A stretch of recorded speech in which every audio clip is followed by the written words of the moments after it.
স্বাগত ইন্ডিপেন্ডেন্ট সংবাদে। আপনাদের সাথে আছি আমি আতিফা আঞ্জুমান এবং আমি রাকিব আহমেদ। এতক্ষণ শিরোনাম শুনছিলেন, এবার যাব পুরো খবরে। 23 নাবিক সহ সোমালিয়ার জলদস্যুদের কবল থেকে মুক্ত হয়েছে বাংলাদেশি জাহাজ এমভি আব্দুল্লাহ। আটকের 32 দিন পর মুক্ত হলো জাহাজটি। 23 নাবিক সহ জাহাজটি যাচ্ছে সংযুক্ত আরব আমিরাতের বন্দরে। সোমালিয়ার জলসীমা পার করে দিচ্ছে ইইউ নৌবাহিনী। 12 মার্চ ভারত মহাসাগরে সোমালি জলদস্যুদের কবলে পড়ে বাংলাদেশি জাহাজ এমভি আব্দুল্লাহ। মোজাম্বিক থেকে 55,000 টন কয়লা নিয়ে সংযুক্ত আরব আমিরাতে যাচ্ছিল জাহাজটি। জিম্মি করা হয় 23 নাবিককে। অস্ত্রের মুখে জাহাজের নিয়ন্ত্রণ নেয়ার পর জলদস্যুরা তাদের সোমালিয়া উপকূলে নিয়ে যায়। সেখানে পৌঁছানোর পর বারবার জাহাজের অবস্থান পরিবর্তন করা হয়।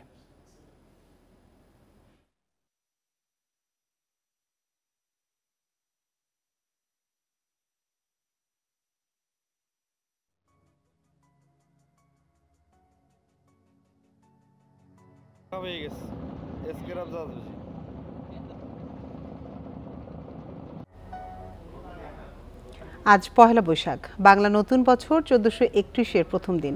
আত্মকেন্দ্রিকতা দূর করার প্রত্যয় নিয়ে বাংলা বর্ষবরণে মেতে উঠেছে জাতি। বর্ষবরণ উপলক্ষে সারা দেশে বর্ণাঢ্য আয়োজন করেছে বিভিন্ন সাংস্কৃতিক সংগঠন।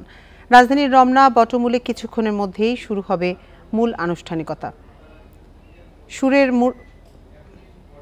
শুরু হয়ে গেছে মূল আনুষ্ঠানিকতা। নতুন বছর বরণ করলেন শিল্পীরা। এছাড়া সকাল 9:15 ঢাকা বিশ্ববিদ্যালয়ের চারুকলা অনুষদ থেকে বের হবে ঐতিহ্যবাহী মঙ্গল শোভাযাত্রা। আনন্দঘন পরিবেশে বরণ করে নেওয়া হচ্ছে নতুন বছর। কল্যাণ ও নতুন জীবনের প্রতীক নববর্ষ। অতীতের ভুল ত্রুটি ও ব্যর্থতার গ্লানি ভুলে নতুন করে সুখ শান্তি ও সমৃদ্ধি কামনায় উদযাপিত হচ্ছে নববর্ষ। বাংলা নববর্ষ 1431 জাঁকজমকপূর্ণভাবে উদযাপনের লক্ষ্যে জাতীয় পর্যায়ে ব্যাপক কর্মসূচি গ্রহণ করেছে সরকার।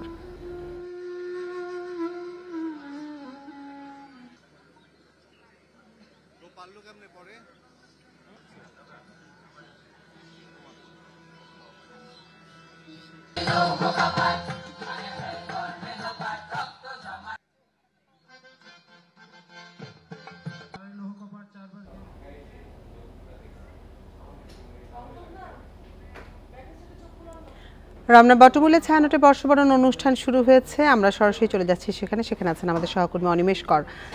অনিমেষ, এই মুহূর্তে রমনার বটমূলে কি ধরনের আনুষ্ঠানিকতা চলছে? আজকে সারাদিন কি কি আয়োজন থাকছে?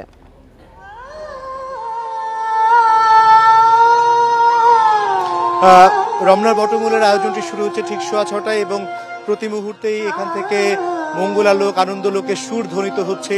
অশুভ শক্তির বিরুদ্ধে শুভ শক্তির ঐক্যবদ্ধ হবার কথা বলা হচ্ছে এবং মানুষ যাতে তাদের আত্মশক্তি নিয়ে দাঁড়ায় এবং এই যে অশুভর বিরুদ্ধে শুভবোধ সম্পন্ন মানুষকে ঐক্যবদ্ধভাবে সম্প্রীতির বন্ধনে আবদ্ধ হয়ে নিজেদের আত্মশক্তিতে বলিয়ান হওয়ার আহ্বান জানানো হচ্ছে এই সুরবাণীর মধ্য দিয়ে। এবং ছায়ানটে শিল্পীরা সম্মিলিত কণ্ঠে, কখনো কখনো একক কণ্ঠে, কখনো বড়রা, কখনো ছোটরা এই গানগুলি করছে। রবীন্দ্রনাথ, নজরুল থেকে শুরু করে বাঙালির লোকজ সংস্কৃতির অনুষঙ্গ যে লোকসঙ্গীত সবই হচ্ছে এখানে। এবং আমরা দেখতে পাচ্ছি যে বিভিন্ন বয়সী সব ধর্ম বর্ণের মানুষ এখানে এসেছেন। বাঙালির সবচেয়ে বড় অসাম্প্রদায়িক উৎসব পয়লা বৈশাখ, যেখানে জাতি ধর্ম বর্ণ নির্বিশেষে সবাই এক কাতারে এসে সামিল হয় এবং নববর্ষ উদযাপনে সামিল হয়। আমরা ভোরবেলা থেকে দেখতে পাচ্ছি যে রমনা বটমূল শুধু নয়, রমনা পার্কের বিভিন্ন জায়গায় কিন্তু হাজারো মানুষ এসে সামিল হয়েছেন এই বর্ষবরণের এই উৎসবে। এই মঙ্গল প্রভাতে নতুন দিনের সূর্য নতুন আশা নিয়ে আসবে, সেই প্রত্যাশাই তাদের। এই ছায়ানটের পক্ষ থেকেও বলা হচ্ছে একই ধরনের কথা এবং নিজেদের মধ্যে আমাদের এই যে নাগরিক সমাজে আমাদের নিজেদের সঙ্গে নিজেদের দেখা হয় না, নিজেদের সঙ্গে যে বিচ্ছিন্নতা, এর বিপরীতে এই যে আমাদের এই আয়োজনগুলি শুধু একদিনের আয়োজন নয়, এটিকে নিজের অন্তরে ধারণ করার কথা বলছে ছায়ানট। তা যদি না হয় এই একদিনের লোক দেখানো এই আয়োজন শুধু লোক দেখানোই থেকে যাবে। তাদের বক্তব্য এমনটাই, তারা বলছেন যে প্রত্যেকেই নিজের মধ্যে আত্মশক্তিকে যেমন জাগ্রত করতে হবে, একই সঙ্গে নিজেদের সঙ্গে আত্মীয়তার বন্ধন, নিজেদের সঙ্গে ঘনিষ্ঠতা আরো বাড়াতে হবে এবং সকল অপশক্তির বিরুদ্ধে সেভাবেই রুখে দাঁড়াতে হবে। ছায়ানটের এই আয়োজন থেকে এবং চারুকলার মঙ্গল শোভাযাত্রা থেকে সে আহ্বানগুলি জানানো হচ্ছে। এবার এবং এবারের এই আয়োজনে ছায়ানট যেমন বলছে যে সকল মানুষকে, শুভবোধ সম্পন্ন মানুষকে অশুভ শক্তির বিরুদ্ধে ঐক্যবদ্ধ হতে হবে। শুধু বাংলাদেশ, ঢাকা শহরের এই আয়োজনটি নয়, সারা দেশেই কিন্তু এমন আয়োজন এখন ছড়িয়ে পড়েছে। নাগরিক বাঙালির এটি একটি প্রধান অনুষঙ্গে যেমন পরিণত হয়েছে, আবার ঘরে ঘরেও কিন্তু পয়লা বৈশাখের আয়োজনটি, প্রত্যেকে ঘরে একটু ভালো খাবারের চেষ্টা করেন, প্রত্যেকে একটু নতুন কাপড় পরবার চেষ্টা করেন এই পয়লা বৈশাখে। এবার ঈদের আনন্দ এবং পয়লা বৈশাখের আনন্দ, বর্ষবরণ আনন্দ, দুটি আনন্দ একসাথে মিশেছে। এবং ঢাকা শহরে অনেকেই বাড়িতে চলে গেছেন, সেজন্য এবার আয়োজনে লোকের সংখ্যা কিছুটা কম হলেও ঢাকার বাইরে কিন্তু মানুষ যারা আছেন তারা একই সঙ্গে সদল বলে এই আয়োজনটি আরো সুন্দরভাবে উদযাপন করতে পারছে। আনন্দের মাত্রা কিন্তু তাতে অনেক বেড়েছে। 1967 সালে ছায়ানট এই আয়োজনটি শুরু করেছিল। ছায়ানট যখন এই আয়োজনটি শুরু করে তখন ছিল পাকিস্তানি শাসনামল, পরাধীন ছিল বাঙালি। সেই যে নিজেদের স্বাধিকার আদায়ের প্রত্যয়ে তারা যে বলিয়ান হয়েছিল, নিজস্ব আপন সংস্কৃতিকে বাঁচাবার প্রত্যয়ে, সেটি এখন বাঙালির একটি সাংস্কৃতিক বড় আয়োজন এবং পয়লা বৈশাখের বর্ষবরণের মূল আয়োজনে পরিণত হয়েছে। এবং সেই সব বিষয়গুলি কিন্তু এখানে আমরা দেখতে পাচ্ছি যে এই নতুন বছর, নতুন সূর্য, নতুন আলো, নিজেদের মধ্যে আত্মশক্তি, সেই বাণীগুলি কিন্তু ধ্বনিত হচ্ছে বারবার। আমরা ছায়ানটের এই গানগুলির মধ্য দিয়ে আমরা শুনতে পাচ্ছি। প্রথম আলোক লহ প্রণিপাত, এই গানটি আমরা শুনলাম এতক্ষণ, কিছুক্ষণ আগে এটি গেয়েছেন খায়রুল আলম শাকিল। এরপর পরে এতক্ষণ শুনলাম আনো আনো অমৃতবাড়ি। এখন রবীন্দ্রনাথের ত্রাণ কবিতাটি শুনছি আমি, জয়ন্ত চট্টোপাধ্যায় আবৃত্তি করছেন। মৃত্যু ভয় আর দীন প্রাণ দুর্বলের পাষাণ ভার, এই চিরপেষণ যন্ত্রণা, ধূলিতলে এই নিত্য অবনতি, দণ্ডে পলে পলে এই আত্ম অবমান, অন্তরে বাহিরে এই দাসত্বের রজ্জু, ত্রস্ত নতশিরে সহস্রের পদপ্রান্ত তরে বারংবার, মনুষ্য মর্যাদা গর্ব চিরপরিহার, এ বৃহৎ লজ্জা রাশি চরণ আঘাতে চূর্ণ করি দূর করো, মঙ্গল প্রভাতে মস্তক তুলিতে দাও অনন্ত আকাশে, উদার আলোক মাঝে উন্মুক্ত বাতাসে।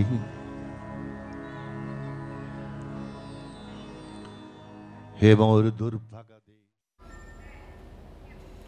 বাংলা নববর্ষ 1431 উপলক্ষে দেশবাসীকে শুভেচ্ছা জানিয়েছেন প্রধানমন্ত্রী শেখ হাসিনা। শনিবার ভিডিও বার্তায় শুভেচ্ছা জানিয়ে অতীতের সব গ্লানি, ব্যর্থতা ভুলে সবাইকে ঐক্যবদ্ধভাবে কাজ করার আহ্বান জানান প্রধানমন্ত্রী। প্রিয় দেশবাসী, আসসালামু আলাইকুম। বর্ষ পরিক্রমায় আবারও আমাদের মাঝে ফিরে এসেছে নতুন বছর। আপনারা যারা দেশে বিদেশে অবস্থান করছেন, বাংলাদেশের সকল ভাই বোনকে জানাই বঙ্গাব্দ 1431-এর শুভেচ্ছা। শুভ নববর্ষ। আসুন নতুন বছরে অতীতের সকল ব্যর্থতা, দুঃখ, গ্লানি পিছনে ফেলে সুন্দর ভবিষ্যৎ বিনির্মাণের লক্ষ্যে একযোগে কাজ করি। কবি সুফিয়া কামালের ভাষায় উচ্চারণ করতে চাই, পুরাতন গত হোক, যবনিকা করি উন্মোচন, তুমি এসো হে নবীন, হে বৈশাখ নববর্ষ, এসো হে নতুন শুভ নববর্ষ। বর্ষবরণের নানা কর্মসূচি নিয়ে আরো জানাতে এবার চট্টগ্রাম এবং লক্ষ্মীপুর থেকে আমাদের সাথে যোগ দিচ্ছেন আমাদের সহকর্মীরা। শুরুতে যাচ্ছি চট্টগ্রামে, সেখানে আছেন আমাদের সহকর্মী আহসান রিটন। চট্টগ্রামে বর্ষবরণের আনুষ্ঠানিকতা শুরু হয়েছে কিনা, এবার মূল আনুষ্ঠানিকতা, মূল আয়োজন কোথায় হচ্ছে?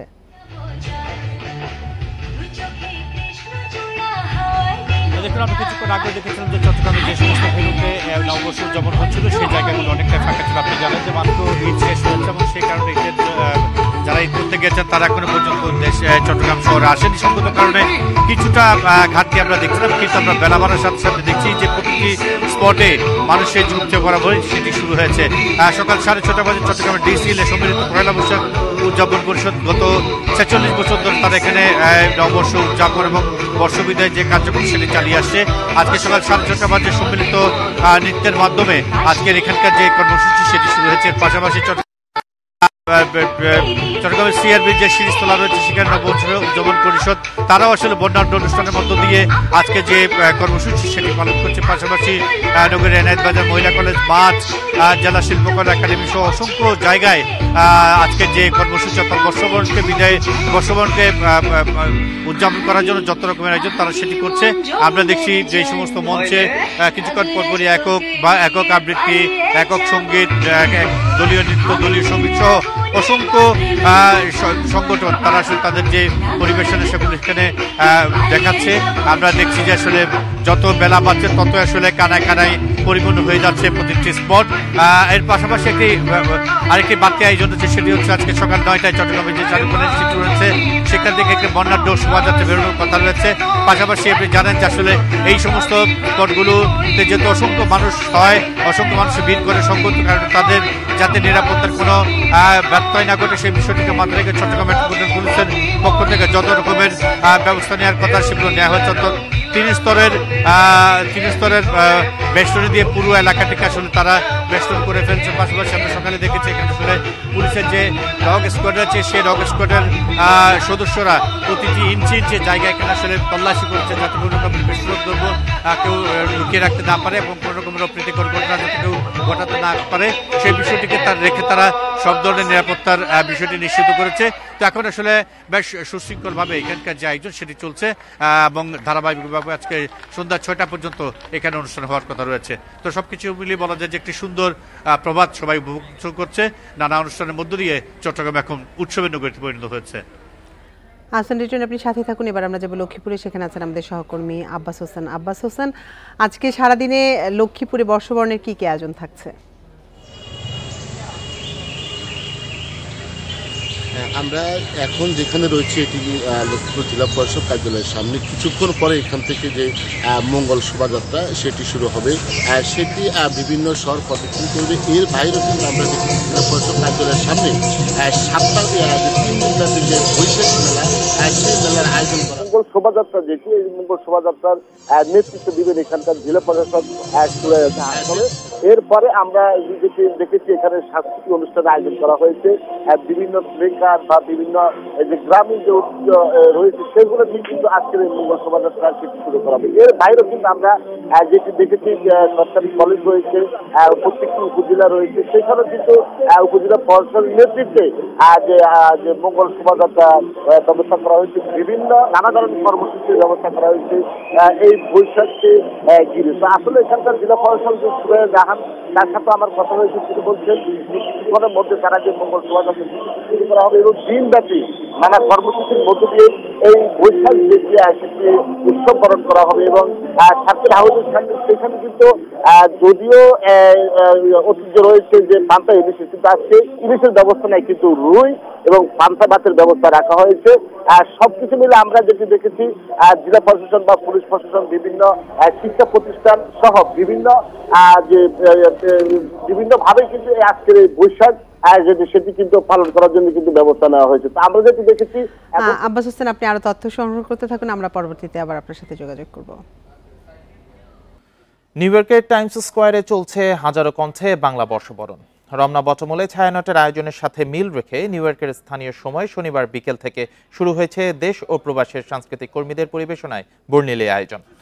এতে অংশ নিয়েছেন বাংলাদেশ, ভারত, নেপাল, ভুটান, থাইল্যান্ড, শ্রীলঙ্কা সহ দক্ষিণ এশিয়ার 8টি দেশের কনসুলেট জেনারেল। এই 8টি দেশই এপ্রিল মাসে নিজ নিজ ভাষায় নববর্ষ উদযাপন করে। টাইমস স্কোয়ারে এবারের বর্ষবরণ অনুষ্ঠানে যুক্তরাষ্ট্রের 6টি বাংলাদেশি সাংস্কৃতিক সংগঠনের শতাধিক শিল্পী অংশ নিয়েছেন। বাংলাদেশের খ্যাতনামা শিল্পীদের নিয়ে এই আয়োজন করেছে NRB ওয়ার্ল্ড ওয়াইড।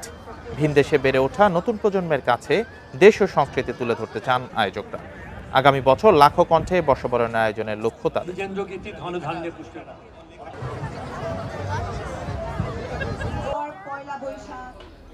বাংলা বছরের শেষ দিন অর্থাৎ চৈত্র মাসের শেষ দিনকে বলা হয় চৈত্র সংক্রান্তি। পুরনোকে বিদায় জানাতে প্রতিবছর দেশ জুড়ে বিভিন্ন অনুষ্ঠান ও পূজা অর্চনা হয়ে থাকে। তারই ধারাবাহিকতায় এবারও নানা আয়োজনে পালিত হয়েছে চৈত্র সংক্রান্তি। পুরাতন বছরের গ্লানি মুছে ফেলতে বাঙালির শত বছরের ঐতিহ্য ও আচার চৈত্র সংক্রান্তি। নানা আনুষ্ঠানিকতার মাঝে যার প্রধান আকর্ষণ চড়ক পূজা। সিরাজগঞ্জের তারাশে সনাতন ধর্মাবলম্বীরা চড়ক পূজার শোভাযাত্রা বের করে। শোভাযাত্রায় শিবের নৃত্য পরিবেশন করেন ভক্তরা। প্রভু মরে কর দয়া এই অধমের প্রতি। ঝিনাইদহের শৈলকুপা উপজেলার ভাটই গ্রামে পূজা অর্চনার মধ্য দিয়ে চৈত্র সংক্রান্তি পালন করা হয়। দেবতাকে সন্তুষ্ট করতে নাচ গান করেন ভক্তরা, দেন পাঠা বলি।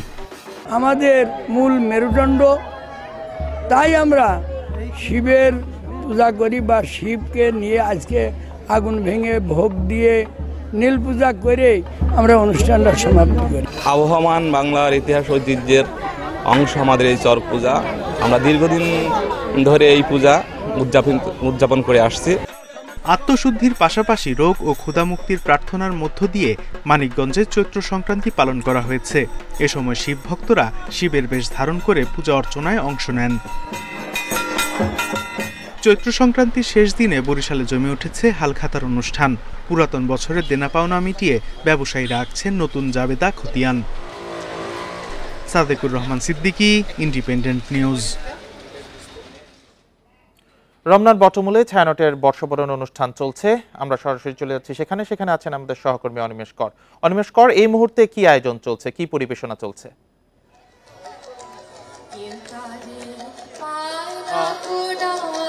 নতুন দিনের এই যে বর্ষবরণের আহ্বান, সেটি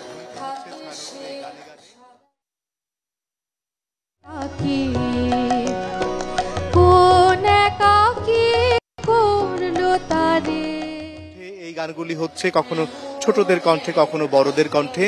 মূলত নতুন বছরে সকল অশুভ শক্তির বিপক্ষে শুভ শক্তির আহ্বান ধ্বনিত হচ্ছে এই আয়োজনগুলির মধ্য দিয়ে। এবং ছায়ানটের প্রার্থনা, মানুষে মানুষে তাদের আত্মশক্তি আরো জাগরণ হবে এবং নিজেদের মধ্যে সম্প্রীতির বন্ধনটি আরো বাড়বে, সেটি বাড়াতে চায়। সকল অশুভ শক্তির বিরুদ্ধে শুভবোধ সম্পন্ন মানুষ ঐক্যবদ্ধভাবে দাঁড়াবে, সে প্রত্যাশাই করছে ছায়ানট।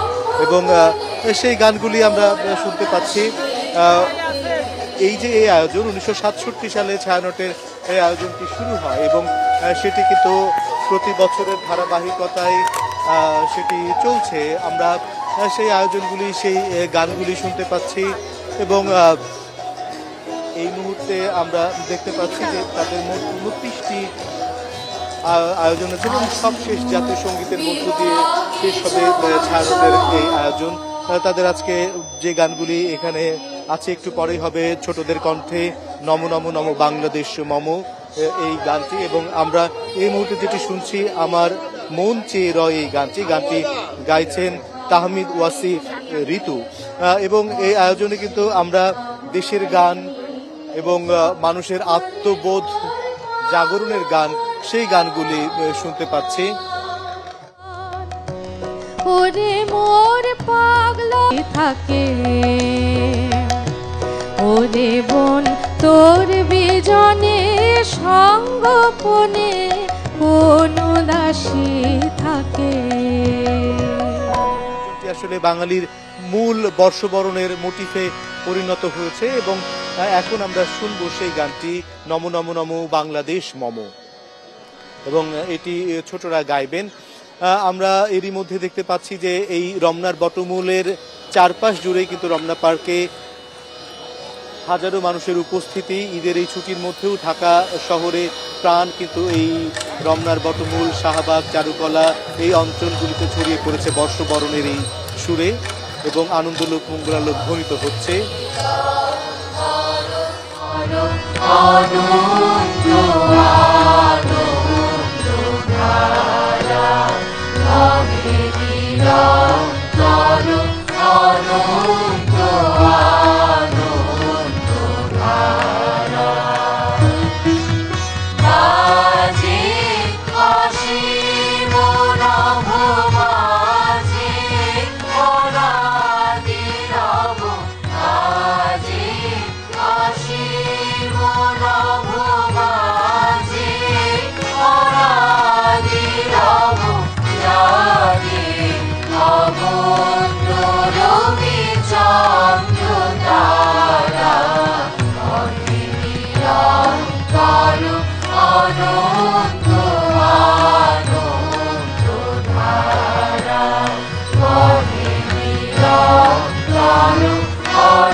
বাংলা নববর্ষ বরণ। টাইমস স্কোয়ারে রমনা বটমূলের আদলে চলছে হাজার কণ্ঠে বাংলা বর্ষবরণ। এ নিয়ে আরও জানাতে নিউ ইয়র্ক থেকে আমাদের সাথে যোগ দিচ্ছেন আমাদের সহকর্মী SM সুলাইমান।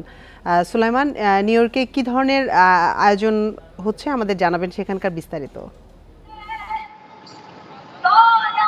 দেখছেন যে আমরা এখন দাঁড়িয়েছি বিশ্বের রাজধানী খ্যাত নিউ ইয়র্কের টাইমস স্কোয়ারে, যেখানে হাজার কণ্ঠে বর্ষবরণ এই প্রথমবারের মতো শুরু হয়েছে। গতবার ছিল 100 কণ্ঠে বর্ষবরণ, এবং হাজার কণ্ঠে বর্ষবরণ। কিন্তু আমি যদি আপনাকে একটু দেখাতে চাই, এখন মনে হয় যেন এখানে লক্ষ কণ্ঠে বর্ষবরণ চলছে। এই টাইমস স্কোয়ারে সবসময় যেখানে ইংরেজি গানের ছড়াছড়ি থাকে, সেখানে আজকে বিকাল 3টা থেকে, এখন এখানে রাত 9টা, কিন্তু বিকেল 3টা থেকে শুরু হয়েছে বাংলা গানের বর্ষবরণ, এবং বাংলার ব্যতিরিক্ত বিভিন্ন লোকসঙ্গীত দিয়ে এবং বাংলা গান দিয়ে এই চলছে পুরো টাইমস স্কোয়ার। এবং আরেকটা বিষয় আপনাকে জানিয়ে রাখি, এইবারে টাইমস স্কোয়ারের বর্ষবরণে 8টি দেশের কনসুলেট জেনারেলরা উপস্থিত হয়েছেন, কারণ এপ্রিল মাসে দক্ষিণ এশিয়ার যে দেশগুলো রয়েছে, বাংলাদেশ, ভারত, থাইল্যান্ড, শ্রীলঙ্কা, নেপাল, ভুটান সহ 8টি দেশের রাষ্ট্রদূতরা এখানে উপস্থিত হয়েছেন। এবং আপনি জানেন যে এই এপ্রিল মাসে এই এশিয়ার 8টি দেশে তাদের নিজস্ব ভাষায় তাদের নিজস্ব দেশের বর্ষবরণ করে থাকে। সেজন্য বাংলাদেশের সাথে সংগতি প্রকাশ করে শুভেচ্ছা জানিয়েছেন আজকের এই 8টি দেশের রাষ্ট্রদূতরা। এবং আপনি যেমনটা জানেন যে আজকে বিকাল 3টা থেকে এ পর্যন্ত শতাধিক দেশ এবং প্রবাসী শিল্পীরা এখানে সঙ্গীত পরিবেশন করেছেন। এবং এখানকার যে নতুন প্রজন্মের যে ছোট ছোট শিশুরা বাংলাদেশের বংশোদ্ভূত, তারা এখানে শতাধিক শিশু তারা নাচ এবং গান করেছে বাংলায়। যারা বাংলা ভাষায় বাংলায় আবহমান বাংলার গান গেয়েছে এবং নৃত্য পরিবেশন করেছে। এবং আমি এখন দেখছি যে এখানে ফরিদা পারভিন, তিনি লোকসঙ্গীত গাইছেন, আপনারা শুনছেন। এবং আরেকটা বিষয় আপনাকে জানিয়ে রাখি যে এর আগে নিউ ইয়র্কের জ্যামাইকা এবং জ্যাকসনহাইটে বিভিন্ন সময় বাংলাদেশ অধ্যুষিত এলাকায় এই বর্ষবরণ হতো, কিন্তু গত 2 বছর থেকে এই নিউ ইয়র্কের টাইমস স্কোয়ারে বর্ষবরণ হচ্ছে। এবং আশা করা যাচ্ছে যে আগামীতে লক্ষাধিক কণ্ঠে এই বাংলা বর্ষবরণ অনুষ্ঠিত হবে। নিউ ইয়র্কের টাইমস স্কোয়ার থেকে বর্ষবরণ আয়োজনে সবশেষ তথ্য জানাচ্ছিলেন আমাদের সহকর্মী SM সুলাইমান। পহেলা বৈশাখ উদযাপনের অন্যতম আকর্ষণ ঢাকা বিশ্ববিদ্যালয়ের চারুকলা অনুষদের মঙ্গল শোভাযাত্রা। এ নিয়ে আরো জানাতে চারুকলার সামনে থেকে যোগ দিচ্ছেন সহকর্মী নূরে আলম। নূরে আলম, 9:15টার দিকে মঙ্গল শোভাযাত্রা শুরু হওয়ার কথা রয়েছে, এখন কি দেখতে পাচ্ছেন? শেষ মুহূর্তের প্রস্তুতি সম্পর্কে জানাবেন। প্রস্তুতি গতকাল রাতেই শেষ হয়ে গিয়েছে। এখন যে উপকরণগুলো রয়েছে মঙ্গল শোভাযাত্রার, সেগুলো বাইরে নিয়ে আসা হয়েছে। আমি একটু সেই চিত্র একটু দেখাই। এবার যেটি মূল আকর্ষণ মঙ্গল শোভাযাত্রার, হাতি নতুনভাবে করা হয়েছে, এই হাতি নিয়ে আসা হয়েছে। এরপরেই রয়েছে আর টেপা, পেঁচা সহ বিভিন্ন যে উপকরণগুলো, সেগুলোকে গুরুত্ব সহকারে দেওয়া হয়েছে। কিন্তু সবচেয়ে বেশি গুরুত্ব দেওয়া হয়েছে পেঁচার মুখোশ। এর পেছনে কারণ হিসেবে চারুকলা শিক্ষক শিক্ষার্থীরা বলছেন যে পেঁচা আমাদের সমৃদ্ধির প্রতীক, এবং এই পেঁচা আসলে পেঁচার সাথে আমাদের যারা নতুন প্রজন্ম তাদের কোনোভাবেই সংযোগ নেই, এবং তারা এই পেঁচা এই গত 2 জেনারেশন তারা দেখারও সুযোগ পায়নি। তাই এই যে আমাদের একটি সমৃদ্ধির প্রতীক, সেটির সাথে নতুন প্রজন্মকে পরিচয় করিয়ে দেওয়ার জন্যই এই পেঁচাকে এবার গুরুত্ব দেওয়া হয়েছে। সেই সঙ্গে এবার চারুকলার দেয়াল সাজানো হয়েছে রিক্সার পেন্টিংয়ের মাধ্যমে, কারণ ইউনেস্কো থেকে এটিকে স্বীকৃতি দেওয়া হয়েছে। এর পরিপ্রেক্ষিতে এবার এই পেঁচা এবং যে রিক্সা পেন্টিং সেটিকে বেশি গুরুত্ব দেওয়া হয়েছে। আরেকটি বিষয় আমি একটু বলে রাখি, যেহেতু ঈদের ছুটি চলছে, ঢাকা বিশ্ববিদ্যালয় বন্ধ, বেশিরভাগ শিক্ষার্থী হলের বাইরে বাড়িতে রয়েছে, উদযাপন করতে গিয়েছে। সেজন্য এবার সকাল 9টায় মঙ্গল শোভাযাত্রা হওয়ার কথা থাকলেও সেটি 15 মিনিট পেছানো হয়েছে। এর পেছনে কারণ হিসেবে ঢাকা বিশ্ববিদ্যালয়ের উপাচার্য আমাদেরকে জানিয়েছেন রমনা বটমূলে ছায়ানটের অনুষ্ঠান শেষ হওয়ার পরে ওখান থেকে একটা অংশ এসে এই মঙ্গল শোভাযাত্রায় অংশ নেবে। আর আমরা দেখছি চারুকলার শিক্ষার্থীরা গত এক সপ্তাহ ধরে নিরলসভাবে কাজ করছে। তারা ঈদের ছুটিতে বাড়িতে না যেয়ে এই মঙ্গল শোভাযাত্রা সফল করার জন্য তারা কাজ করেছে। আমি এই সার্বিক আয়োজন নিয়ে আমি কথা বলেছিলাম ঢাকা বিশ্ববিদ্যালয়ের উপাচার্যের সাথে। তিনি আমাদেরকে জানিয়েছেন মঙ্গল শোভাযাত্রা যাতে সুষ্ঠুভাবে অনুষ্ঠিত হয় সেজন্য সব ধরনের ব্যবস্থা নেওয়া হয়েছে। আমরা দেখছি যে এই পুরো ঢাকা বিশ্ববিদ্যালয় এলাকাকে নিরাপত্তার চাদরে মুড়ে দেওয়া হয়েছে। পুলিশ, র্যাব সহ আইন শৃঙ্খলা রক্ষাকারী বাহিনীর অন্যান্য সদস্যরা নিয়োজিত রয়েছেন। সেই সঙ্গে চারুকলার পক্ষ থেকে আইন শৃঙ্খলা রক্ষাকারী বাহিনীর প্রতি একটি আহ্বান ছিল যে আমরা গত 2 বছর ধরে আমরা দেখছিলাম যে মঙ্গল শোভাযাত্রার সামনে আইন শৃঙ্খলা রক্ষাকারী বাহিনীর সদস্যরা ইউনিফর্ম পরা অবস্থায় থাকে। এর ফলে মঙ্গল শোভাযাত্রার যে রঙিনতা সেটি অনেকটাই হারিয়ে যায়। এর জন্য চারুকলার পক্ষ থেকে এবার অনুরোধ করা হয়েছিল যাতে করে ইউনিফর্ম পরা অবস্থায় আইন শৃঙ্খলা রক্ষাকারী বাহিনীর সদস্যরা মঙ্গল শোভাযাত্রার সামনে না থাকে। আমরা দেখেছি পুলিশের পক্ষ থেকে সিভিল পোশাকে সদস্য এখানে নিয়ে আসা হয়েছে। তারা এবার এই সিভিল পোশাকে নুরুল আলম, অর্থাৎ মঙ্গল শোভাযাত্রার সকল প্রস্তুতি পুরোপুরি সম্পন্ন হয়েছে, এখন শুধু অপেক্ষার পালা। চারুকলা অনুষদের সামনে থেকে এই বিষয়ে জানাচ্ছিলেন সহকর্মী নুরুল আলম। তাপপ্রবাহ থাকবে নববর্ষের দিনও। আগামী 3 দিন দেশের কোথাও বৃষ্টির সম্ভাবনা নেই বলে জানিয়েছে আবহাওয়া অধিদপ্তর। এ সময় তাপমাত্রা উঠতে পারে 40 ডিগ্রি সেলসিয়াসের উপরে। তবে 16 এপ্রিলের পর বৃষ্টির সম্ভাবনা আছে কিছু জায়গায়। শনিবার সকাল থেকে রাজধানীতে তপ্ত রোদ, বেলা বাড়ার সঙ্গে সঙ্গে তেতে ওঠে সূর্য। গরম বাড়ার প্রভাব স্পষ্ট হয়ে ওঠে জনজীবনে। তাপমাত্রার তীব্রতা থেকে হাফ ছেড়ে বাঁচতে চান সবাই। অস্বস্তির কারণ আগের থেকে অনেকটা বেশি, এখন গরমের তাপমাত্রাটা আগের থেকে বেশি। গরমের তাপমাত্রাটা একটু অতিরিক্ত বেশি, বাচ্চাদের নিয়ে ঘোরাফেরার মধ্যে স্বস্তি পাইতেছি না। খুবই গরম, বাসার থেকে বেরোতে পারতেছি না, কাজের কারণে বেরোতে হয়েছে। আবহাওয়া অধিদপ্তর জানিয়েছে সারা দেশে মৃদু থেকে মাঝারি তাপপ্রবাহ চলছে। এই অবস্থা থাকতে পারে আরও 3 দিন। ময়মনসিংহ ও সিলেট বিভাগ বাদে বাকি অংশগুলোতে মৃদু থেকে মাঝারি ধরনের তাপদাহ চলছে এবং সেই তাপদাহ আরও 2 থেকে 3 দিন এখন পর্যন্ত আমাদের যে প্রেডিকশন সে অনুযায়ী অব্যাহত থাকার সম্ভাবনা আছে। আপাতত বৃষ্টিপাতের ওই ধরনের সম্ভাবনা এই কয়েকদিনের ভিতরে নেই। সেই অনুযায়ী কিন্তু আমরা হিট অ্যালার্ট জারি করেছি সারা দেশের উপর। আগামী কয়েকদিন নতুন নতুন অঞ্চলে বিস্তৃত হতে পারে তাপপ্রবাহ। তাপমাত্রা উঠতে পারে 40 ডিগ্রি সেলসিয়াসের উপরে। তবে 16 এপ্রিলের পর বৃষ্টির সম্ভাবনা আছে কিছু কিছু জায়গায়। Mohammad Omar Faruk, independent news, Dhaka. বর্ষবরণ উদযাপনে রঙিন আলপনায় সেজেছে ঢাকার প্রধানতম কয়েকটি সড়ক। শিশু, কিশোর, তরুণ, তরুণী থেকে শুরু করে আলপনা আঁকায় অংশ নিয়ে উচ্ছ্বাস প্রকাশ করেছে সব বয়সী মানুষ। মানিক মে এভিনিউয়ের পাশাপাশি গুলশানেও প্রথমবারের মতো নাগরিক সমাজের উদ্যোগে আঁকা হয় আলপনা। বর্ষবরণে বিশাল আলপনায় সাজানো হচ্ছে কিশোরগঞ্জের হাওর অঞ্চলের অল ওয়েদার সড়ক। হাওরের 14 কিলোমিটার সড়কে আলপনা আঁকছেন 650 জন শিল্পী। শিল্পীর তুলিতে রঙিন হয়ে উঠেছে পিচঢালা রাজপথ। বৈশাখ বরণ উপলক্ষে আলপনায় সাজানো হয়েছে গুলশান 2-এর রাস্তা। নববর্ষের আগের দিন রাতে আলপনা আঁকায় যোগ দেন গুলশান, বারিধারা, বনানী, উত্তরার বাসিন্দারা। বিপুল সংখ্যক শিশুর অংশগ্রহণ যোগ করে বাড়তি মাত্রা। আমি এখানে আসছি ছবি নিতে ও আলপনা করতে। আমার সবচেয়ে বেশি ভালো লেগেছে যে আমরা সবাই একসাথে এসে এই আলপনাটা রং করছি। বাংলার কৃষ্টি ও সংস্কৃতি সারা দেশে ছড়িয়ে দিতে এ ধরনের আয়োজনে গুরুত্ব আরোপ করেন তথ্য প্রতিমন্ত্রী। আনাচে কানাচে বাংলাদেশের প্রত্যেকটি এলাকায় সকল সংসদীয় আসনে এই ঘটনাগুলি ঘটে এবং আমরা উদযাপন করি বাংলাকে, বাংলার সংস্কৃতিকে। নববর্ষের আয়োজন হয় মূলত দক্ষিণ ঢাকায়। এ ধরনের আয়োজনে উত্তর ঢাকায় সাংস্কৃতিক খরা কাটবে বলে আশা উত্তর সিটির মেয়রের।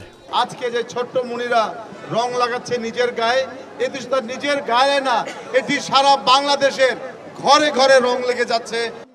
রাতভর রঙিন এ আলপনার রং ছড়িয়েছে গুলশান 2 নম্বরের গোলচক্কর থেকে চারিদিকের সব রাস্তা জুড়ে।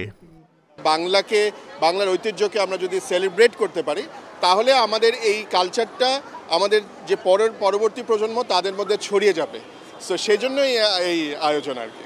এর আগে রাত ৮টায় মানিক মিয়া এভিনিউতে শিল্পী মুনিরুজ্জামানের নেতৃত্বে আলপনা আঁকায় অংশ নেয় ৫ শতাধিক শিল্পী। বর্ণিল এ আয়োজনের উদ্বোধন করেন জাতীয় সংসদের স্পিকার শিরিন শারমিন চৌধুরী। আলপনায় বৈশাখ আবার শুরু করতে পেরেছি। বাংলাদেশের বিভিন্ন জায়গাতেও ছড়িয়ে দেওয়ার যে উদ্যোগ গ্রহণ করা হয়েছে সেটা সত্যি অভিনন্দনযোগ্য। নানা রঙের আলপনায় উঠে এসেছে আবহমান বাংলার নানা অনুষঙ্গ। Buddhadeb Kundu, independent news, Dhaka. আবারও রমনার বটমূলে ছায়ানটের বর্ষবরণ অনুষ্ঠানে আমরা চলে যাচ্ছি, সরাসরি সেখানে যাচ্ছি। আছেন সেখানে সহকর্মী অনিমেষ কর।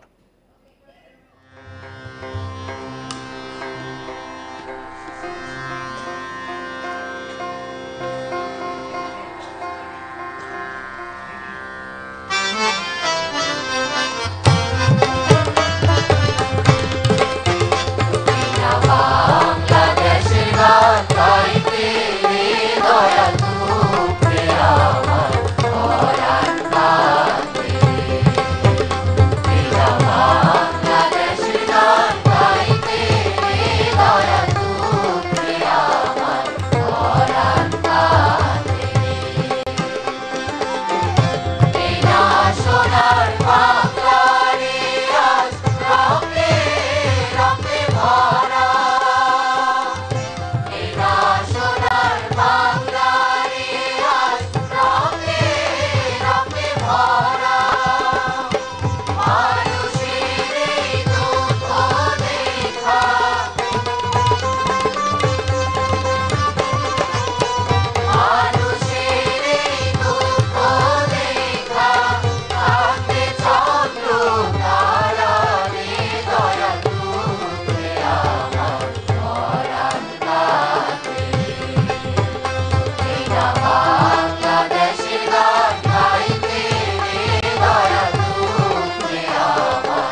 আর এই ছিল এখনকার সংবাদে।